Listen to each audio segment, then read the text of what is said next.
खबर उत्तर प्रदेश के बलिया से है। लोकसभा 72 प्रत्याशी नीरज शेखर ने विपक्ष पर जमकर हमला बोला। कहा घोषणा पर दिखाने से नहीं, धरातल पर कार्य करने से होगा विकास। रिपोर्ट राजेश मिश्रा, पूर्वांचल पेजिया। खबर बलिया से है। जब बैरिया विधानसभा क्षेत्र के बैरिया नगर पंचायत चेयरमैन प्रतिनिधि शिव कुमार मंटन के नेतृत्व में हुए कार्यक्रम में लोकसभा 72 बलिया से भाजपा प्रत्याशी नीरज शेखर ने मीडिया के सवालों का जवाब देते हुए विपक्ष पर जमकर हमला बोला। चुनावी घोषणा पक्ष में विपक्ष के द्वारा राशन कार्ड धारकों को 10 किलो अनाज देने के सवाल पर नीरज शेखर ने कहा कि 55 साल उनकी सरकार रही, तब उन्होंने नहीं सोचा कि देना चाहिए। उस समय घोटालों में सरकार फंसी हुई थी, जब सरकार आएगी तब देखा जाएगा। कहा घोषणा नहीं, धरातल पर कार्य करने से होगा। वहीं यूपी में केजरीवाल के आगमन और गठबंधन के बंद कमरे में हुए वार्ता पर तंज कसते हुए कहा कि सब डरे हुए हैं, अभी तो ये बेल पर आए हैं, कहीं चुनाव के बाद जेल न चले जाएं। वहीं शिव कुमार मंटन ने नीरज शेखर को आश्वस्त किया कि बैरिया की जनता आपको अपना पूर्ण समर्थन देगी। देखिए हमारी ये रिपोर्ट। ऐसी तमाम छोटी और बड़ी खबरों के लिए बने रहिए हमारे साथ। आप देख रहे हैं पूर्वांचल पेज। मैं हूँ राजेश मिश्रा। धन्यवाद। कटान की मात से झेलता है, कटान की मात से झेलता है। कटान की मात से किस तरह की पहल की जाएगी, क्योंकि आप भी कई बार उसकी आवाज उठा चुके हैं। पहल हो चुकी है, करीब करीब 80% काम हो चुका है। कुछ जगह बचा है, वो हम लोग की प्राथमिकता पर, हम लोग चुनाव के बाद इसमें प्राथमिकता पे काम करके जहाँ छूट गया है उस काम को पूरा करके कटान हम लोग को रोकना है किसी भी हालत पे, क्योंकि सबसे पीड़ादायक काम होता है कोई अपना घर खोद दे, कोई अपनी ज़मीन खोदे जिस पे खेती करता है, उससे दुखद काम कोई और नहीं हो सकता। माननीय महाराज जी ने कहा है कि उस पे काम होगा और किसी को जिसका भी हानि होगी उसको मुआवजा दिया जाएगा। अच्छा जी, चुनावी अब रेवड़ी चल रहा है, जैसे घोषणा पर घोषणा, पक्ष विपक्ष दोनों घोषणा कर रहा है। अब कांग्रेस भी कल मल्लिकार्जुन खड़गे की संयुक्त प्रेस वार्ता हुई, जिसमें ये कहा गया कि 5 किलो राशन नहीं, अब मेरी सरकार बनी, कांग्रेस गठबंधन की सरकार बनी, 10 किलो राशन दिया जाएगा। बेरोजगारी की जहाँ तक बात है तो हर एक साल लाखों में युवाओं को रोजगार दिया जाएगा। क्या कहेंगे चुनाव के समय घोषणा? नहीं, पहली बात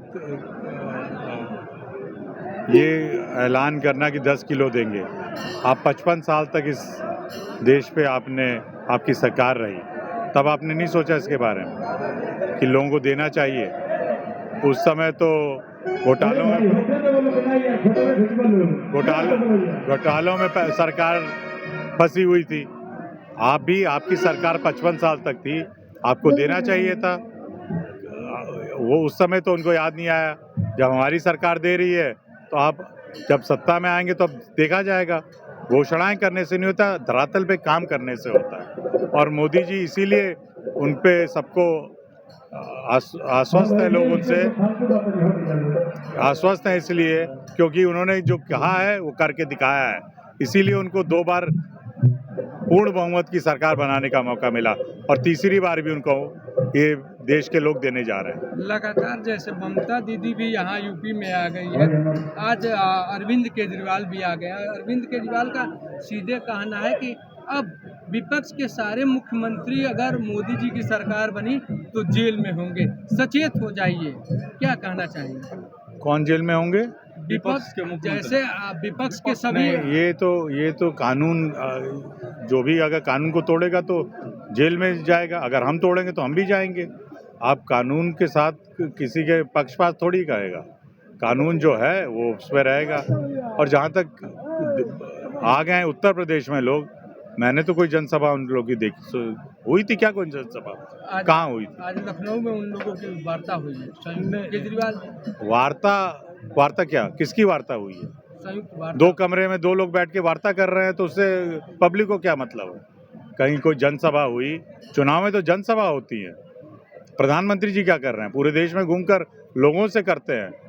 वोट एक व्यक्ति को नहीं देना, पूरे सब लोगों को देना है, इस देश के सभी लोगों को देना है।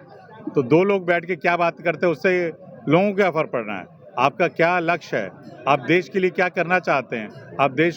आप सब लोग डरे हुए हैं कि अभी बेल में बाहर हैं, कहीं चुनाव के बाद जेल में ना चले जाए, यही है, और कोई बात नहीं है। इसलिए मैं अनुरोध कर रहा हूं सभी लोगों से, हम लोग देशवासियों से ही अनुरोध कर रहे हैं। सब जगह आपने देखा आज हमारे नेता मंटन जी ने इतना बड़ा जन सैलाब इकट्ठा हुआ, ये मोदी जी के कारण हुआ। मोदी जी का सबको समर्थन है, तो इसलिए मैं चाहता हूँ कि सब लोग मोदी जी को समर्थन करें और ऐसे व्यक्ति को चुने जो देश के लिए काम करता है। सर जी, एक सवाल, जिस तरह से आप अपने पिताजी के नाम से चंद्रशेखर यूनिवर्सिटी यहाँ आया, बलिया के युवाओं को सौगात मिला, आपकी विशेष पहल रही, उसमें आपका विशेष योगदान रहा, शायद उस समय दूसरे पार्टी में थे। अब क्या मेडिकल कॉलेज की कब सौगात मिलेगी? क्योंकि युवाओं का पहले सवाल है, क्योंकि युवाओं का लगातार सुनने में आता है कि मेडिकल कॉलेज की जमीन नहीं है, मेडिकल कॉलेज होगा, ये वो सब तय हो चुका है। आपको चुनाव के बाद सबसे पहला जो महत्वपूर्ण कदम हम लोग उठाने जा रहे हैं वो यही होगा कि माननीय महाराज जी को बुलाकर यहाँ मेडिकल कॉलेज का शिलान्यास कराया जाए। ज़मीन वाली समस्या सारी हल हो गई है, उस पर करीब करीब काम भी खत्म हो चुका है। जल्द से जल्द चुनाव के बाद आप देखेंगे उसके अंतिम अपील बलियाटिक भाषा में नहीं, अपील यही है। कोई वोटरों से अपील नहीं, अपील हमेशा हम करते हैं, अपील कर चुका है सबसे, आज से नहीं मांग रहा हूँ। अपील मैं 2007 से आए पिताजी के जाने के बाद, जब राजनीति में आए तब से अपील यही कर रहा हूँ कि आपका बेटा हूँ, आपका भाई हूँ, आप लोग अपना आशीर्वाद, अपना सहयोग नीरज शेखर को कमल पर बटन दबाकर दें, यही अपील है। क्योंकि भारतीय जनता पार्टी और आदरणीय मोदी जी के नेतृत्व में ये देश विकास करेगा, सुरक्षित है और पूरे विश्व में इसका सम्मान हो रहा है। जैसे चंद्रशेखर जी कई नेताओं पर भारी, बलियाटिक भाषा में कई नेताओं पर भारी पड़ते थे, प्रधानमंत्री के तक जाए, उस तरह माना जाए कि नीरज शेखर भी कई नेताओं पर भारी पड़ेंगे, विपक्ष के नेताओं पर। नीरज शेखर भारी हैं, पड़ेंगे नहीं। नीरज शेखर जो बलिया में देखते हैं वही नीरज शेखर नहीं है, जो सदन में नीरज शेखर है। आप सांसदों से आके पूछिए कि नीरज शेखर क्या है। अभी सनातन पांडे जी कह रहे हैं कि मैं चंद्रशेखर जी का असली बेटा हूँ, क्या कहेंगे? नहीं तो नहीं, वो तो अब कहने के लिए तो भाई कोई भी कह सकता है कि हमारे को मानते थे। मैं ये तो नहीं कह रहा हूँ, मैं तो उनका बेटा हूँ, ये तो सब लोग जानते हैं। मैं ये नहीं कह रहा हूँ मैं उनका राजनीतिक उत्तराधिकारी हूँ, वो तो लोगों ने बनाया है। यहाँ के लोगों ने मुझे, इतने 17 साल से सांसद हूँ, मैं तो बार बार ये कह रहा हूँ कि बलिया के लोगों का और गाजीपुर के लोगों का आशीर्वाद है, इसलिए हूँ। बीएसपी के प्रत्याशी हैं ललन सिंह यादव, उनका कहना है कि इस बार प्रधानमंत्री का कोई दावेदार है तो मायावती जी।